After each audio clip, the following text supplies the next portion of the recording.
بسم اللہ الرحمن الرحیم وبہ نستعین وصلی اللہ علی محمد وآلہ الطیبین الطاہرین المعصومین اما بعد، معزز ناظرین، واجب القدر حضرات، تربیت اولاد کے حوالے سے ہر روز ہمارا درس جاری تھا۔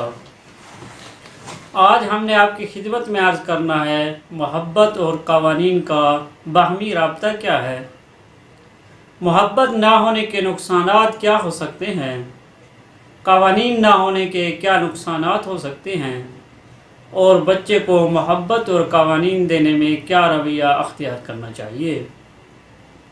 اس کے علاوہ اسلام ہم سے کیا تقاضا کرتا ہے۔ بچوں کی تربیت میں اہم ترین عامل محبت ہے۔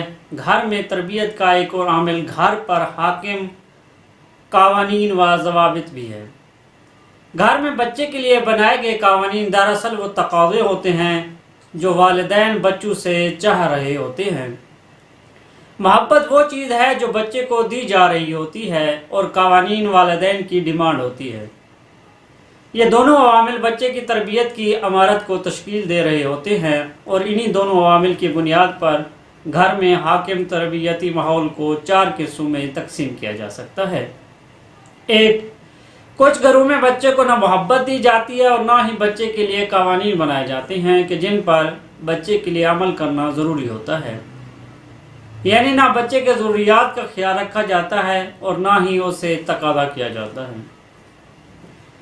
ان والدین کے لیے اولاد کی کوئی اہمیت نہیں ہوتی۔ ان سے اگر پوچھا جائے کہ اب رات کے 10 بج چکے ہیں، آپ کا بچہ اس وقت کدھر ہے، ان کو معلوم تک نہیں ہوگا اور نہ ہی یہ پریشان ہوں گے۔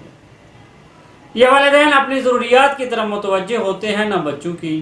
یہ والدین بچوں کو اپنی زندگی میں مزاحمت تصور کرتے ہیں۔ ایسے والدین کے بچے اکثر پڑھائی کی طرف متوجہ نہ ہونے کی وجہ سے ناکام ہوتے ہیں۔ ان گھرانوں کے بچے والدین کی طرف سے آزاد ہوتے ہیں، بڑوں کا احترام نہیں کرتے، بعض اوقات منشیات کے عادی ہو جاتے ہیں۔ یہ بچے بعض اوقات والدین کی طرف توجہ کو جلب کرنے کے لیے غلط کاموں میں ملوث ہو جاتے ہیں تاکہ معلوم کر سکیں کہ والدین کے دل میں ان کی کتنی قدر اور اہمیت ہے، وہ کتنا رد عمل کا اظہار کرتے ہیں۔ معاشرے میں ان بچوں کا کوئی مقام نہیں ہوتا۔ یہ بچے اعتماد بالنفس سے بھی عاری ہوتے ہیں، اور یہ بچے محبت اور عاطفے سے بھی خالی ہوتے ہیں، اور یہ بچے شقاوت ان کے دل میں خطور کر جاتی ہے، بے رحم ہوتے ہیں اور معاشرے میں بڑی سے بڑی خیانت میں بڑی سے بڑی جنایات سے بھی دریغ نہیں کرتے۔ دوسری قسم، کچھ گھروں میں بچوں کو محبت دی جاتی ہے لیکن بچے کے لیے قوانین نہیں بنائے جاتے کہ جن پر بچے کے لیے عمل کرنا ضروری ہو، یعنی بچے کی ضروریات کا خیال رکھا جاتا ہے جبکہ اس سے تقاضا نہیں کیا جاتا۔ ان گھروں میں بچے کی تمام ضروریات کو پورا کیا جاتا ہے، ان کے امور پر نظارت نہیں کی جاتی، اور والدین یہ تصور کرتے ہیں کہ بچے کے لیے بہتر ہے کہ اس کو آزاد چھوڑا دیا جائے تاکہ بچے کے دل میں والدین کے لیے منفی تصور پیدا نہ ہو۔ یہ والدین بعض اوقات یہ بھی سوچتے ہیں کہ بچوں کو روک ٹوک بچوں کی تربیت میں مانع ہے۔ یہ بھی ہوتا ہے کہ بچے کو تمام سہولیات فراہم کی جا رہی ہوتی ہیں لیکن ان کے لیے قوانین بنانے کا وقت اور فرصت ہی نہیں ہوتی۔ ان گھروں کے بچے بھی آزاد ہی ہوتے ہیں۔ ایسے والدین جب اپنی اولاد کو کنٹرول کرنا چاہیں تو اب والدین کے لیے بہت سخت ہوتا ہے کیونکہ وہ عادت بنا چکے ہوتے ہیں۔ ایسے والدین اپنے بچوں کی بد رفتاری پر کوئی نوٹس نہیں لیتے۔ اگر والدین کنٹرول کرنا چاہیں تو بحث و تکرار شروع ہو جاتا ہے اور آخرکار والدین ہار مان جاتے ہیں۔ والدین بھی سختی نہیں کر سکتے تو جواب میں اولاد سختی پر اتر جاتی ہے۔ ایسے بچے بھی اضطراب کا شکار ہو جاتے ہیں کیونکہ گھر میں ان کے لیے کوئی ثابت قانون موجود نہیں ہے جن پر ان کو عمل کرنا ہے تاکہ والدین کی توقعات کا مثبت جواب دے سکیں۔ دوسری چیز، معاشرے میں بھی یہ بچے لاابالی تصور کیے جاتے ہیں۔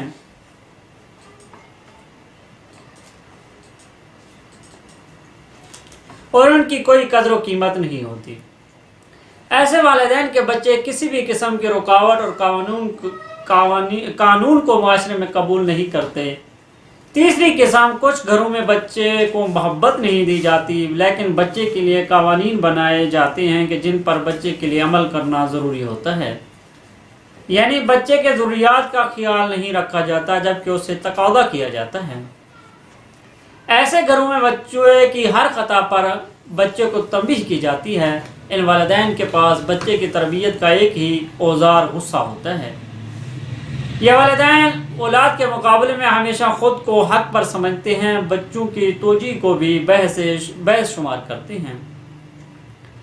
یہ عموماً بچوں کو گود میں لینا، پیار کرنا، بوسہ لینا ہے سے اجتناب کرتے ہیں یا بخل کرتے ہیں۔ یہ صرف اپنے بنائے گئے قوانین کو عملی دیکھنا چاہتے ہیں۔ اب اس کے نقصانات کیا ہیں؟ ایسے گھروں میں پلنے والے بچے اپنے والدین سے متنفر ہوتے ہیں۔ یہ بچے اپنے ہم عمر بچوں سے بھی سختی سے پیش آتے ہیں۔ یہ بچے معاشرتی بیماریوں اور برائیوں میں جلدی پھنس جاتے ہیں۔ سگریٹ نوشی اور منشیات کی طرف جانے کے زیادہ چانس ہوتے ہیں۔ اعتماد بے نفس کمزور ہوتا ہے۔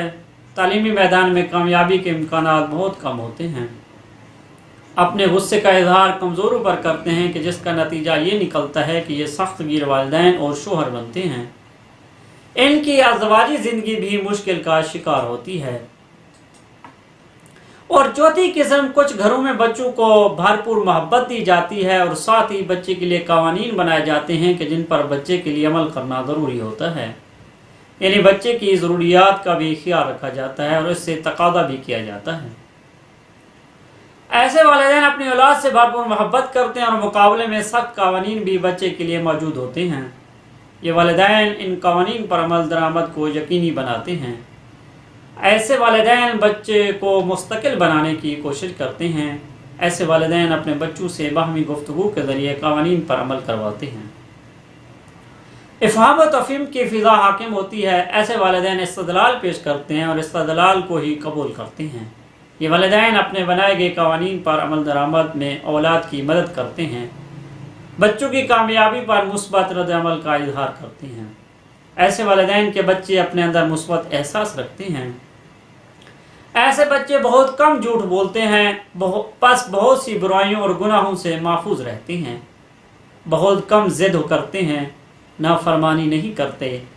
کامیاب افراد کی ایک بڑی تعداد ایسے ہی بچے ہوتے ہیں، معاشرے میں قوانین پر عمل کرتے ہی کیونکہ قوانین پر عمل کرنے کے عادی ہوتے ہیں، منطقی ہوتے ہیں، محبت کرنے والے ہوتے ہیں، اعتماد بالنفس کے حامل ہوتے ہیں، معاشرے میں ایک مقام رکھتے ہیں۔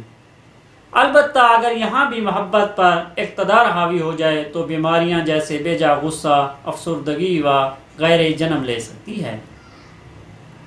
اسلامی تعلیمات کی روشنی میں ایسا گھر جس میں والدین اپنے آپ کو اپنی اولاد کی تربیت کا مسئول سمجھیں اور اپنی ذمہ داری سمجھتے ہوئے بچوں کو محبت بھی دیں اور ان کو سنوارنے کے لیے منطقی قوانین بنائیں اور پھر ان پر منطقی انداز میں عمل کروائیں تو اولاد بھی اپنے آپ کو مسئول تصور کرے گی اور ذمہ دار افراد معاشرے کی خدمات میں پیش کیے جا سکیں گے۔ معزز ناظرین، یہ تھا ہمارا آج کا درس۔ انشاءاللہ آگے چل کر ہم آپ کی خدمت میں عرض کریں گے، محبت کے اظہار کی سادہ ترین روشوں اور اس کے اثرات کے بارے میں بحث کریں گے۔ والسلام علیکم ورحمۃ اللہ